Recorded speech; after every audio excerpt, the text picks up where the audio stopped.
Howdy guys, what's up? My name's Sarah and you're watching a speed paint from me. Alright, so I've actually recorded two versions of this, a 20-minute commentary of it because I forgot that I was talking for 20 whole minutes and I just realized I was like, oh, this video is a lot shorter than my talking.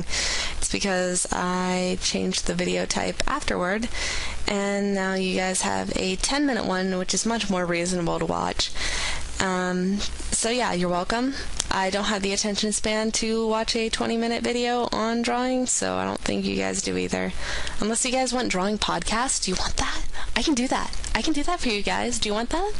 Alright, so anyway, before I treat you guys more like puppies, so essentially what I'm doing here, I'm drawing Cassandra Cain. She's Batgirl. And here is, well, I'm cleaning up the sketch because I'm lazy and I don't want to do line art. So you can see me block out the cell shading areas, and cell shading is basically the comic book style of just doing a solid color as a block of shading, and it's a way for me to get the materiality of her latex. I don't know what material she's wearing, but all I know is I don't want to be wearing it. It seems uncomfortable. So here I have a layer under that, and that's where I start blocking out my cell shading. And you can kind of see it's like a solid color, but my art doesn't really lend itself well to that, so I'm going to kind of take my own approach to cell shading, which is kind of hybrid. And so here's where I combine the two layers and just have total control over the grayscale image. So I start darkening the darkest darks, and it gets one level darker than that too. But one thing I have learned from this is that you really don't need black to prove a point.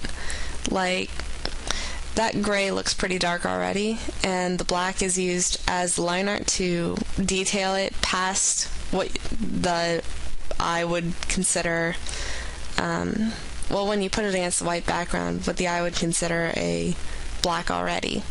So it's pretty much more about contrast than actual tone. So just keep that in mind when you're drawing. I don't know. I'll do a color theory thing if you guys want to see that too.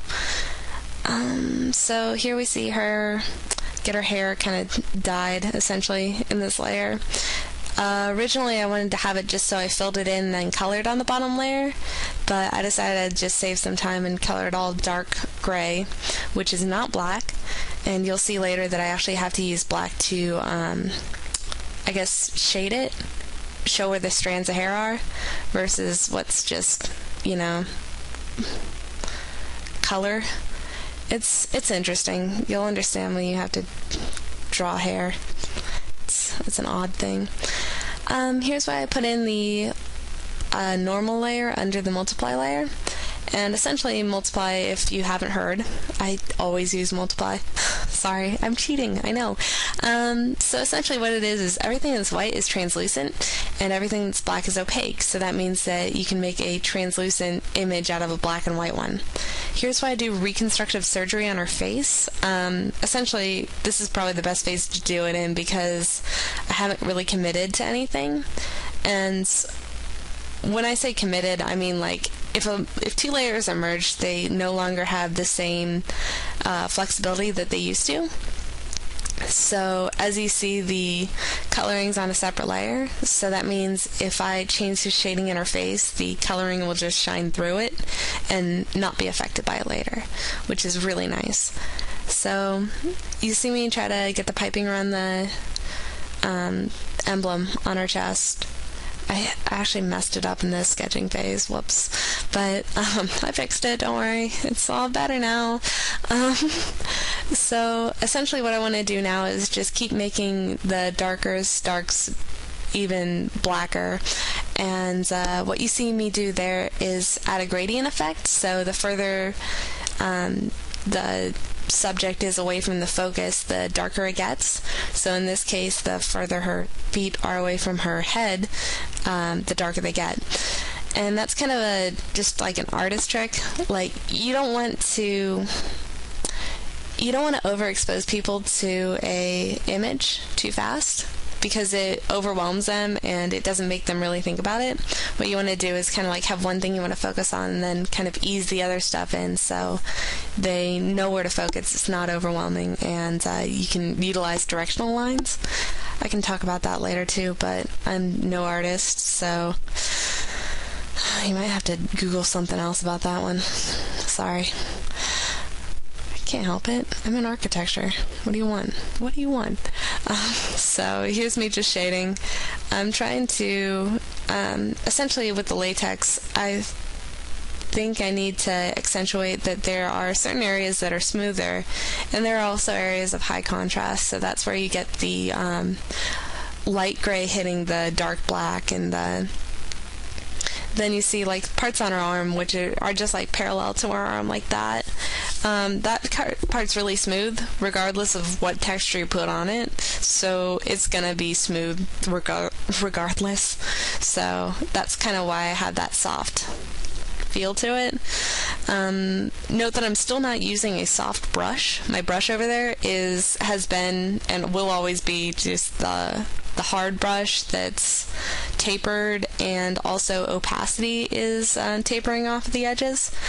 And for the hair specifically, I forgot to mention this, I turned up the minimum threshold for that so that I can press lighter and the color will still continue to come out at a consistent baseline.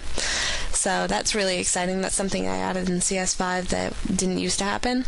So thank you, Adobe, for making us pay $100 extra for one feature that we use. No, there were a lot of changes in CS5 that were really nice, but mostly due to actual photography stuff. Here's where I start to clean up all the loose color. I know I color outside the lines. Clean up the emblem, give her some blue eyes. This is where I struggle with the color. So you'll see that I start off with this real pink flesh tone, and it's another one of those just contrast things. It's like the gray versus black thing, except for with color, and so it's harder to control. But essentially what I want to do and will eventually do is I'm going to every time I watch this, I like lag at a certain moment. I just don't know what happened there. But anyway, so her face needs to be darker to match her dark atmosphere, which is her outfit. And her outfit's really dark. So you'll see me kind of work with that one. It turns out okay. Let's see. Adding some more gradients. And the gradients are really easy to put in. If you aren't comfortable with doing it on your shading layer, you can just do it on a separate layer and then merge them later. But I've grown to not really care. Here's where you see I get a little bit darker. And clean up the emblem and go through Skype. That's fun. Clean up her belt a little bit, and I'm about to merge the layers. So merging the layers is going to allow me to have some control over the precise color and not just trusting the multiply layer to do all my work for me. And while the multiply layer is nice, it usually shades the exact color of the rest of the drawing unless you have it set up to do something else. So that's kind of why I have to go in manually and fix the color. And here's where I try to change the color on that, see, but it doesn't really work. So and I try to soften up the face a little bit, because with the shading style that I have, it's really tough to get a soft looking face. So that's New Year's resolution: make softer faces. I don't know, that sounds awkward. So here's why I put in like a wet look with the bright highlights, and also I use some filters to make it look a little bit better, and that's about it. If you want to see the long version of this, let me know. It's still uploaded. So alright, well, I'll see you guys later, and hope you like and subscribe. Thanks. Bye.